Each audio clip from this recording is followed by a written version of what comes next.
இப்ப இதுல இன்னொரு குழப்பம் ஒண்ணு இருக்கு.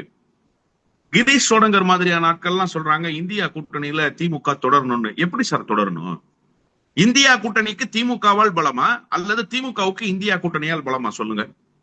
இந்தியா கூட்டணியில் அங்கம் வகிக்க வேண்டும் என்கிற எந்த கட்டாயமும் திராவிட முன்னேற்ற கழகத்துக்கு இல்ல. 2019 நாடாளுமன்ற தேர்தலில் 90 விழுக்காடு வெற்றியை பெற்று தந்தாங்க. அதிலும் ஒரே ஒரு இடம் மட்டும்தான் தோல்வி. அந்த தோல்விக்கு காரணமும் திமுக இல்ல, அது காங்கிரஸ் கட்சியினுடைய தனிப்பட்ட விவகாரம். EVKS இளங்கோவன் மறைந்து விட்டார், நான் அது குறித்து பேச விரும்பல. 2024 தேர்தலில் 100 விழுக்காடு வெற்றி. காங்கிரஸ் போட்டியிட்ட எல்லா இடங்களிலும் வெற்றி. தமிழ்நாட்டில் திராவிட முன்னேற்ற கழக கூட்டணி போட்டியிட்ட எல்லா இடங்களிலும் வெற்றி. 40க்கு 40 புதுச்சேரியோட சேர்த்து அடிச்சாச்சு.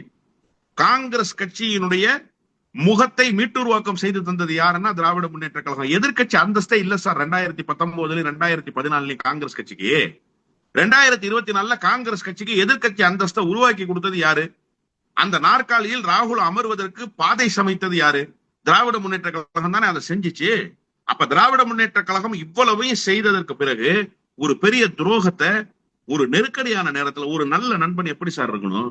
ஆபத்தான நேரத்தில் உடன் நிற்பவன் தான் நண்பர். 2G வழக்கு வந்தா நீ ஓடிடுவ, நாடாளுமன்ற தேர்தல் வந்தா நீ ஒட்டிக்குவ, சட்டமன்ற தேர்தல்ல திராவிட முன்னேற்ற கழகத்துக்கு வலு சேர்க்கணும்னா நீ ஓடிடுவ, உள்ளடி வேலை பார்த்துருவேன்னா நீ எவ்வளவு பெரிய துரோகி. ஒரு தோல்வியை தான் தழுவி இருக்கு. கிட்டத்தட்ட 10 ஆண்டுகளுக்கு பிறகு முதல் முறையாக ஒரு தோல்வியை திமுக சந்திச்சிருக்கு. சந்தித்த முதல் தோல்வியிலேயே முதல் ஆளாக பின்னங்கால் பிடரியில் அடிக்க ஓடி போயிடும் காங்கிரஸ்னா, அப்ப காங்கிரஸ் கட்சி எப்படிப்பட்ட கட்சி?